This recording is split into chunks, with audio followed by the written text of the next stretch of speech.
ke-12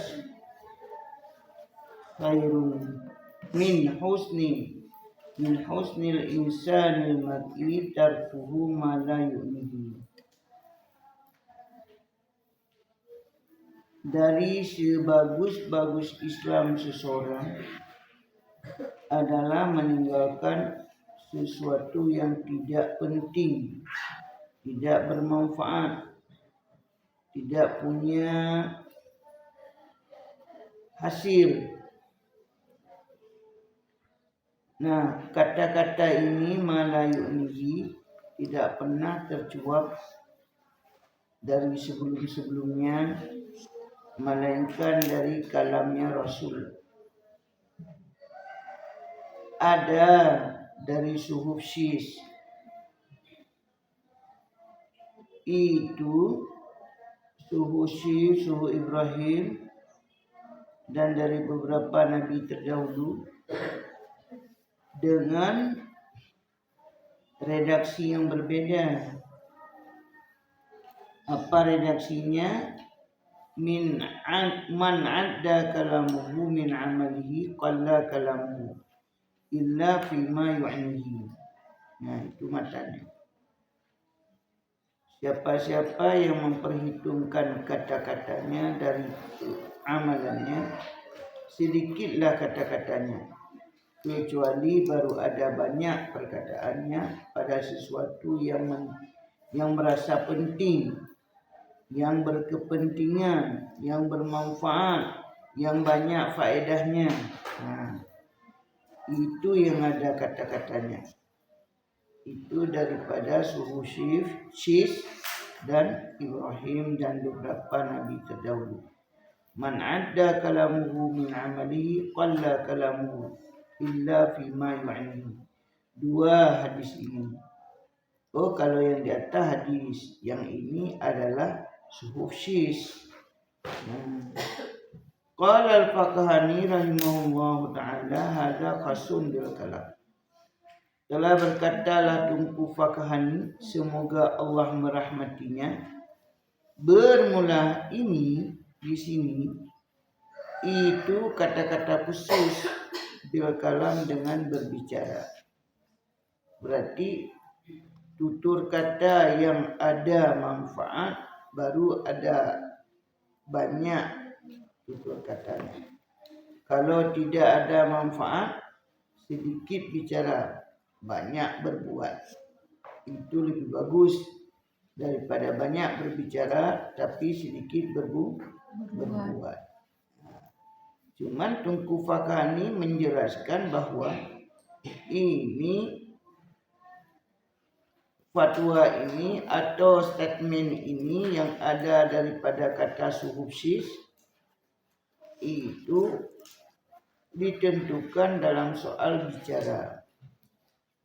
Maka orang yang sedikit bicara itulah orang-orang yang berakalnya jernih, cerdas. Ini enggak ada perlu bicara banyak. Wa ammal hadithu, dan adapun bermula hadis ini, fa huwa a'ammu minal kalam. Maka niscaya bermula dianya hadis ini itu lebih umum daripada bicara. Li'anna mimma la yu'nihi, karena sesungguhnya daripada barang-barang yang tidak bermanfaat ia akannya barang. Atau sini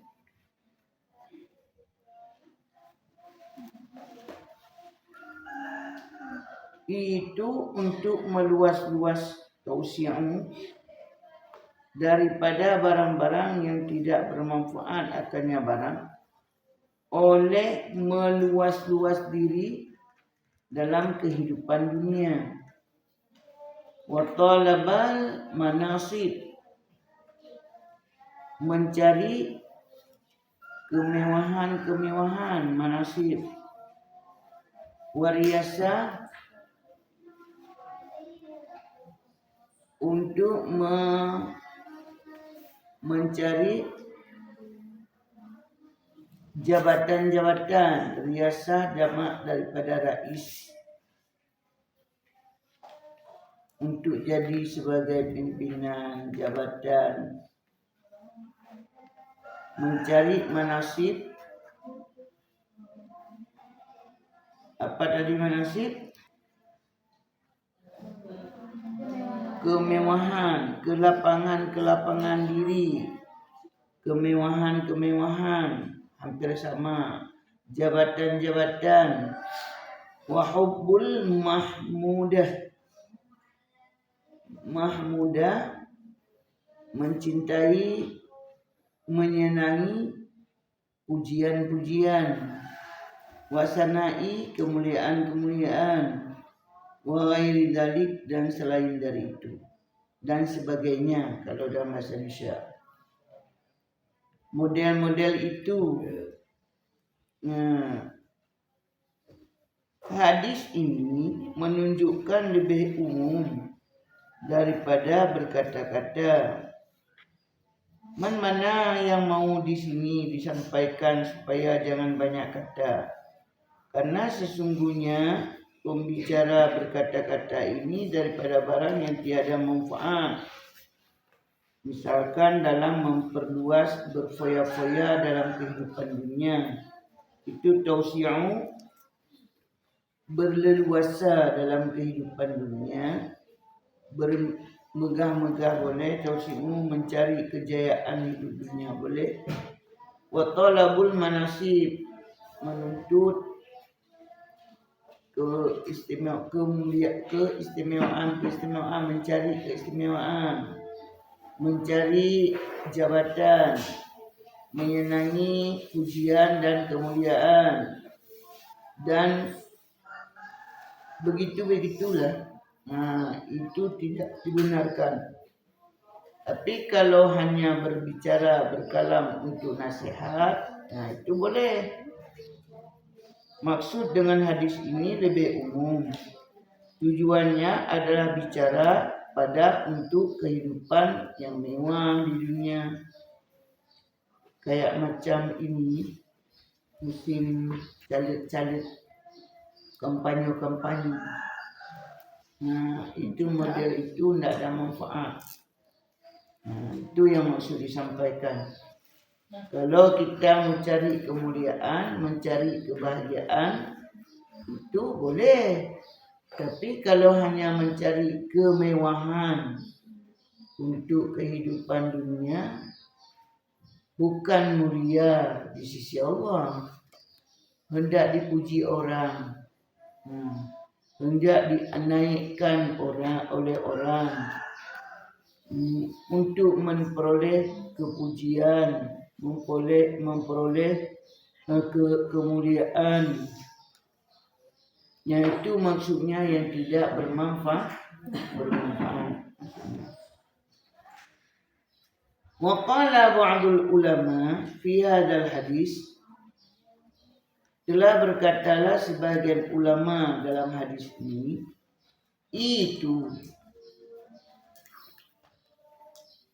telah berkatalah sebahagian ulama pada hadis ini akan bahwa sesungguhnya annal mu'mina ma'al mu'mini kan nafsil wahidah. Berkata sebagian ulama tentang hadis ini, kaitannya adalah sesungguhnya orang mukmin bersama mukmin yang lain seperti satu nyawa, satu jiwa, satu rasa. Fayambaghi ayyuhibba lahu ma yuhibbu li nafsi. Maka sepatutnya lah bahwa mencintai baginya seseorang, mencintai ia orang mukmin baginya seseorang, sebagaimana itu akan barang-barang yang mencintai ia seseorang bagi dirinya. Berarti mencintai ia seseorang baginya seseorang yang lain, atau mencintai ia mukmin baginya seseorang mukmin yang lain, sebagaimana mencintai ia bagi dirinya. min haitsu annaha nafsun wahidun wa masadaqihi. Lainnya daripada sekira-kira sesungguhnya bicara itu karena mengingat nafsun wahidun, satu jasad, satu nyawa. Jadi ketika kita melihat sang mukmin yang lain, kayak macam kita merasakan diri kita itu yang melakukannya. Misalkan kita melihat saudara kita sudah cantik-cantik, sudah bersolek, berpoles, begitu menutup aurat, jilbabnya sudah tipis paris. Lagi-lagi tidak memakai bros. Seolah-olah yang kita lihat ini itulah kita yang kita rasa. Sewajarnya lah untuk perkara mendatangkan hadis ini. Begitu juga sebaliknya. Sudah kita melihat saudara kita begitu dalam kedhaifan, dalam sesuatu berupa perilakunya. Bayangan kita itulah kita. Kalau memang mau kita sampaikan, rasa-rasanya itu tidak sadar dengan kita. Bajunya yang sesederhana mungkin, pakaiannya yang sederhana mungkin, hendaklah kita merasai itu seperti perasaan kita sendiri. Kita sayang, kita cinta kepada teman. Ada yang perlu untuk kita sampaikan, ada yang tidak perlu. Makanya hadis ini mengisyarahkan bahwa kita sesama mukmin seperti satu jasad. Kalau itu perlu kita sampaikan, maka hendaklah mencintai. Baginya seseorang mukmin akan barang yang mencintai bagi dirinya. Berarti sebagaimana kita sayang kepada diri kita, begitulah kira-kira kita sayang kepada orang lain. Kira-kira itu seperti satu jasad. Bagaimana? Nah, itu dia. Jadi begitu disampaikan oleh teman, diberikan peringatan, oh, kenapa kita yang diingat-ingatkan ini? Nah, sudah merasa tersinggung. Akhirnya tersungging. Gara-gara tersinggung, akhirnya tersungging. Makanya tidak boleh mudah tersinggung tungku. Siapa? Tungku. Kita tunjuk orang nanti ada 2 kali dah tersungging pula. Itu dia. Nah, wa masdaquhu al-hadis, wa masdaquhul hadis, dan bermula kebenarannya hadis, al-mu'minuna kajasadil wahid. Ya, inilah yang yafal. Idza staka minhu ghadu tudari ilaihi sairul jasadi wal huma. Tapi ada hadis yang lain. Bermula orang mukmin itu seperti satu jasad.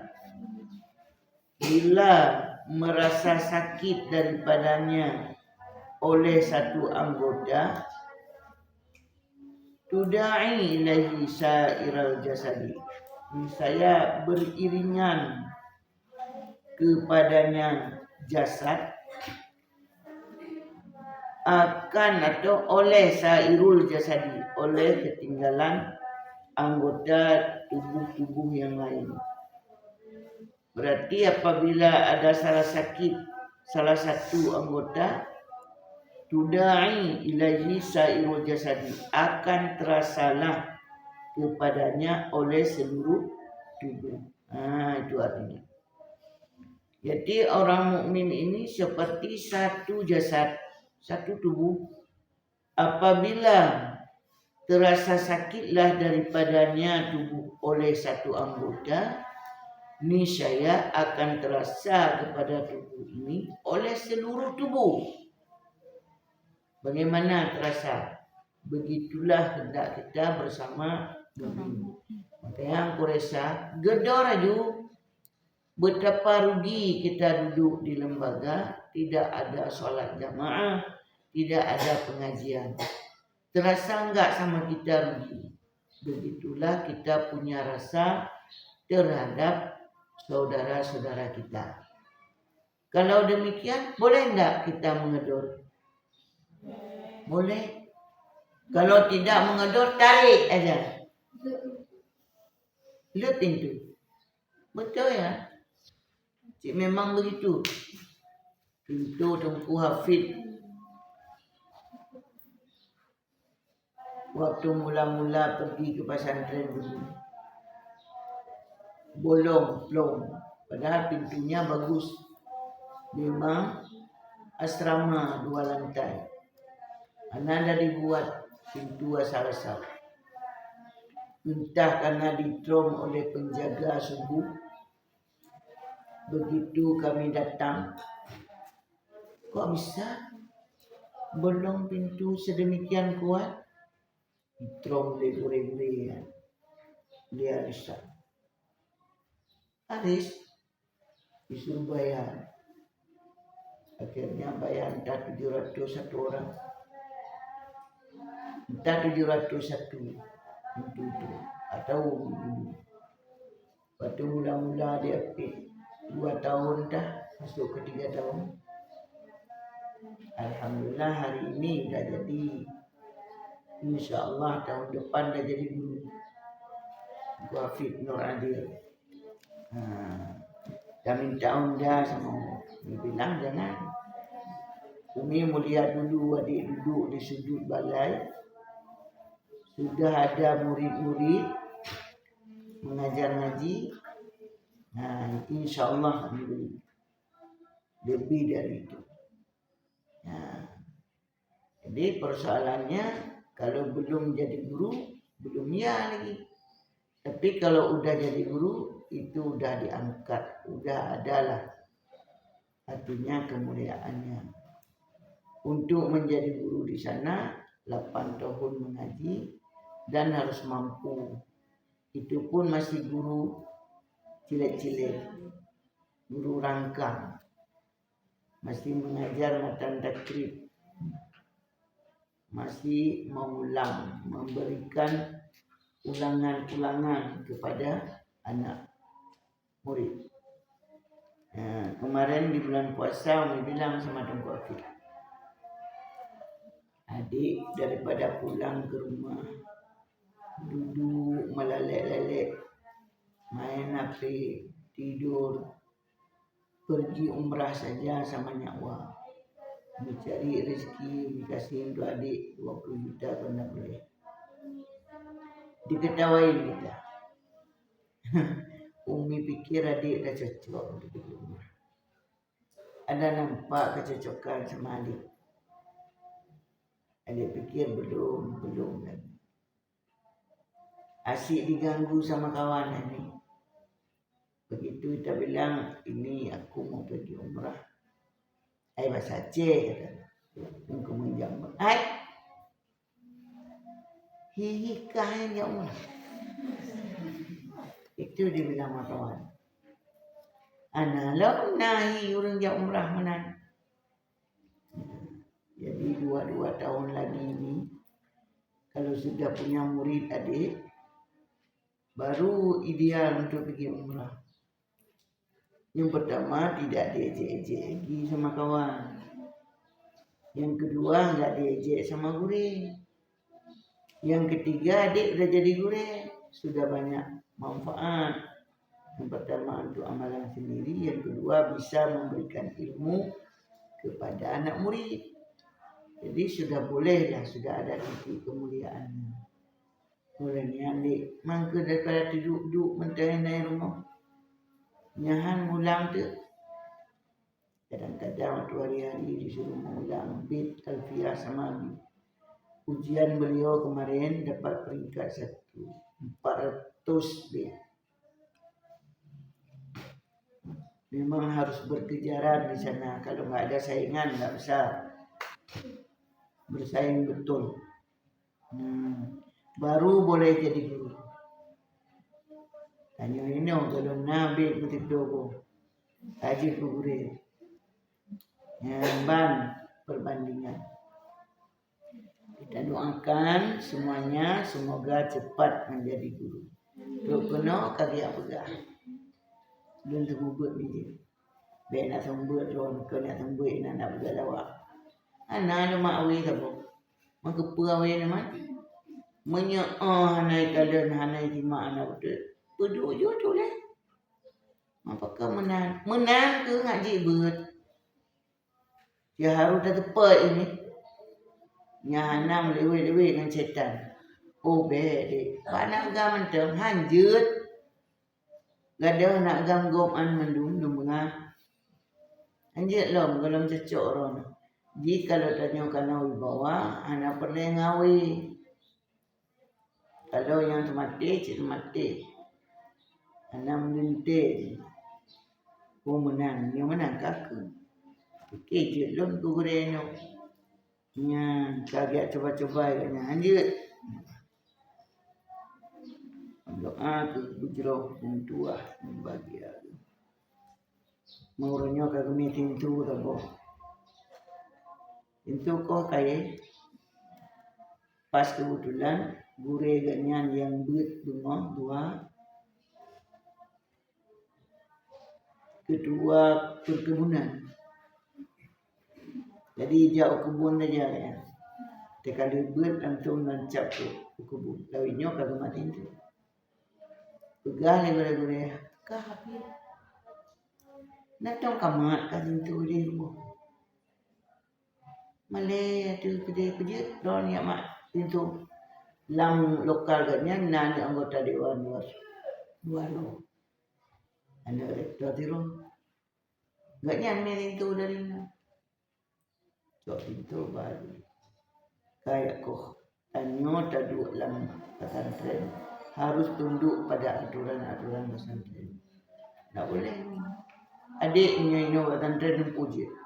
Kata ulama orang aja tak puji. Dia orang tu umi. Kadi nom ni kata kono puji. Nom ni mabuan yang namanya kemaru lagi. Mainan kehayan pesantren. Jadi anak pesantren itu ada kesadaran, ada pemahaman. Jangan anak pesantren yang tayung jelek. Maya tanya oleh gure umi, bahkan nak gure ibu dia dengan banyak selama guru apa namanya belajar baca-baca cepat mandiri di pesantrennya. Karena anak tente kena tengok. Tapi barusan nak kejadian juga mi dari jalan waktu itu mutut jalan namanya. Lam kelam ni laut tu mat hilang nama. Adik lam tengah-tengah pui. Adik fikir nali hanam tu mereka lau ni. Kabeh melemput-lemput tambah badan. Jadi kibanci karena air bam tugam-tugam menoka ikrum jalan bak kebun go. Galadi. Jadi kibanci adik ingat adik tengah dari punya dua kamu nanti tonal lagi berah. Begitu hotel di udara pada kalau untuk tengok rumah. Anak tak pelapun. Anak lempu-lempu. Lama pun ada ila. Adik jak. Nyan bah. Alhamdulillah. Anak akan juga kepada Allah. Karena yakin dah. Makanya tegur kena naklat ni. Hai juta orang mungkin anak puk lah mulai. Yang penting elemen background. Elemen yang putra badan ke anak pukul hitam ni no. Angkat. Nyal tabi-tabi tu. Ya bantu dia. Begitu. Mana adik 3 kali dapat hanya pre. Memang harus lagi anak yang banyak minta berkah ini. Kata mulai dijak kebun hari nak. Anak bagi tanya anak bagi dia ke mana-mana. Sekali lagi. Ya, bang. Wa qala ba'duhum maklum.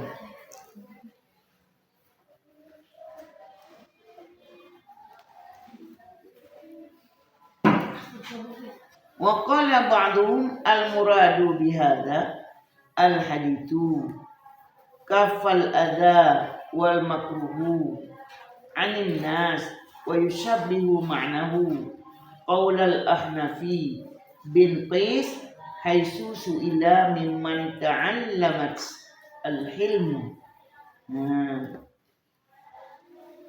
Qala ba'duhum al-muradu bihadzal hadis, telah berkata sebahagian mereka para ulama, al-muradu bihadzal hadis, bermula yang dimaksud dengan hadis ini adalah kafal adza, menjaga diri hal-hal yang menyakiti.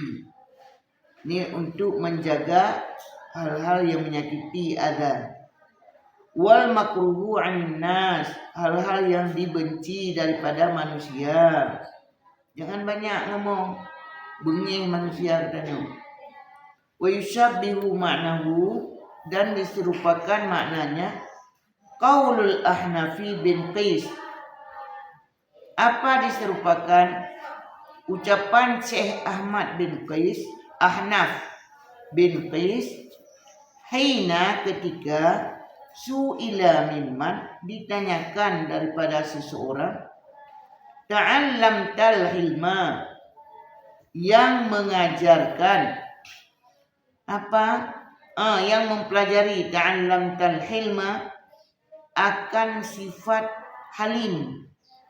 Sifat hilma itu penyantun, kasih sayang. Pernah salah seorang murid bertanya tentang bagaimana sifat penyantun, sifat kasih sayang sama Tunku Ahnaf bin Qais. Itu dia. Qala, berkata ia, Tunku Ahnaf ini, min nafsi, dari diriku sendiri. Apa beliau berkata dari diriku sendiri? Qila lahu wa kaifa dzalik, dikatakan bagi seseorang, bagaimana demikian? Kenapa harus dilihat daripada diriku sendiri? Dikatakan orang bagi Tunku Ahnaf, bagaimana demikian? Bagaimana persoalannya? Begitu kita tanya dengan bagaimana sifat halim, oleh Tunku Ahnaf ini menjawab, lihatlah pada diriku. Jadi dijawab, bagaimana demikian? Bagaimana saya bisa melihat? Kan gitu. Qala, berkata Tunku Ahnaf ini, kuntu idza karihtu syai'an min ghairi lam af'al bi ahadin mislah. Adalah saya, apabila saya tidak menyukai sesuatu dari orang selain saya, maka saya tidak akan melakukan kepada seorang pun hal serupa itu. Apa perkataan beliau? Prinsip saya, bila sesuatu yang saya itu tidak menyukai, baik dalam perlakuan, dalam perkataan, maka saya tidak akan memperlakukan kepada orang lain seperti itu. Berarti wajar. Kenapa Umi harus menyuruh anak-anak Umi belajar, mencari ilmu, menghafal ayat, menghafal hadis? Karena Umi sendiri suka itu. Kemudian salat harus berjamaah, salat harus betul tertib. Jangan suka-suka, karena dia apa yang kita sukai, apa yang kita senangi, itulah yang harus kita tawarkan kepada orang lain. Oleh karena itu Umi gak suka kalau menari-nari, maka gak pernah Umi perintahkan, hai menarilah anda. Ada. Nah itu memang gak ada suka Umi dari zaman ke zaman. Jadi Tunku Jamilah itu sesuaikan dengan nama. Jangan pula diam terus. Yang diam terus itu nggak bagus. Tapi ketika bicara itu bermanfaat untuk dakwah, untuk menyarankan kawan, teman, itu dibenarkan. Bukan serta-merta tidak boleh banyak bicara. Bicara yuknihi yang berkepentingan. Talen tu mitoleh mata tadi mau. Nak jangan bilah ya kok-koknya nanti kena lonceng. Sudah. Susu berair. Kok lonceng salah satu ciri reaksinya untuk membangunkan yang lain. Qala berkata Tunku Ahnaf, kuntu prinsip saya, idza karitu syai'an, apabila aku benci akan sesuatu min ghairi daripada selain itu, lam af'al bi ahadin mislahu. Saya tidak akan aku perbuat untuk seseorang semisal itu. Wa dzakara Malik fi muwattihi qila li Luqman ma balagha bika ma naram. Apa kata Tunku Malik, telah menyebutkan Tunku Malik, Imam Malik itu fi muwatta'i dalam kitab muwatta'nya. Imam Malik pengarang kitab muwatta'. Beliau pernah ditanyakan li Luqmanihi, kepada Luqman, pernah ditanyakan kepada Luqman, ma balagha bika ma naram, apa yang telah membuat sampai terhadap Anda akan sesuatu yang kami lihat ini. Oleh Imam Malik pernah bertanya kepada Luqman, apa yang Anda lakukan sehingga terlihat kepada Anda ada sesuatu keistimewaan. Nah, karena kan hebatnya Luqmanul Hakim. Ada enggak wasiat Luqman? Ada dalam Al-Qur'an. Betapa hebat itu Luqman. Dan yuridunal fadla, mereka memaksudkan keutamaan. Apa yang dimaksud oleh mereka? Keutamaan Luqman ini. Qala, berkata ia Luqman, sidqul hadis, jujur berbicara, wa adaul amanah, menunaikan amanah, wa tarku ma la yu'ni, dan meninggalkan sesuatu yang tidak bermanfaat bagi diriku. Nah, itu Luqman. Siapa itu Luqman? Siapa itu Luqman? Yang mana Luqman tu? Tu harus tahu. Tak ada yang sampaikan Luqman. Kau dah sampaikan tadi tu Luqman. Mana Luqman? Sikit lagi. Qala sadiqul hadis, jujur berbicara, kata Luqman. Ada amanah, menunaikan amanah. Nyatanya menyenari putu amanah suruh namuro berutu amanah. Watarku mala yu'nini, meninggalkan sesuatu yang tidak bermanfaat bagiku. Waruya Abu Ubaidah Anil Hasan, dan telah meriwayat oleh Abu Ubaidah daripada Hasan, qala min alamati i'radillah anil abdi ayyaj'ala syaglahu fima la yu'ni. Min alamati i'radillah, daripada tanda-tanda berpaling kepada Allah, mendatang atau berpaling, i'rad.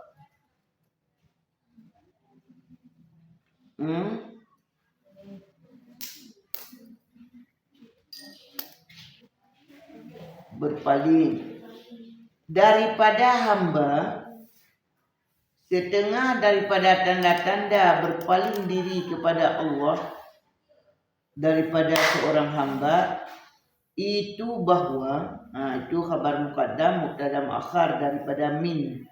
Karena duluan min menjadi khabar muqaddam, mubtada muakhar. Itu bahwa yaj'ala syaglahu, menjadikan kesibukannya seseorang fima la yu'nihi, pada barang-barang yang tidak berkepentingan ia akannya seseorang. Gaduh ngemain basket, gaduh ngan keyboard. Apa manfaatnya keyboard? Untuk menghibur orang. Memangnya harus dengan keyboard. Nah, ada enggak masih banyak hal lain yang bisa menghibur orang? Oh, enggak terhibur kalau dengan pengajian. Syaitan atau iblis laknatilah itu yang tidak bisa terhibur, bahkan hancur. Nah, kalau yang lain, insya Allah banyak hal masih yang bisa kita lakukan untuk bermanfaat kepada orang lain. Jadi dalam hadis ini oleh Tunku apa namanya? Tunku Ubaidah bin Hasan. Beliau berkata, tanda-tanda seseorang daripada hamba Allah berpaling dengan Allah, itulah menciptakan kesibukannya pada yang tidak bermanfaat. Nah, kayak macam kita olahraga, pergilah jalan-jalan boleh, sesekali santai untuk jalan olahraga pagi-pagi misal. Tapi ada enggak keberuntungan lain yang lebih besar daripada kita jalan pagi? Ini udah capek jalan pagi, begitu jam 9 pulang, tidur istirahat, sami mau. Tidak ada juga yang namanya untuk olahraga. Olahraga itu bukan untuk tidur pagi. Udah capek pulang tidur, siapapun bisa. Dan tidak ada gerakan olahraga itu. Apa juga mandi sedap, salat duha, berdoa. Ini ada salat lagi, udah capek jalan-jalan tadi. Ada manfaat? Tidak ada. Lebih bagus kita salat 10-12 rakaat. Itu juga sama dengan olahraga dan olah jantung. Kalau kita bergerak sesuai dengan frekuensinya. Apa frekuensi? Aturan-aturan mainnya di dalam salat. Nah, apa itu? Kira-kira begitu hadis. Malayu itu yang bermanfaat. Ada pertanyaan? Tidak ada. Ada pertanyaan? Kumpul hari Sabtu nanti pertanyaan banyak-banyak. Sallallahu alaihi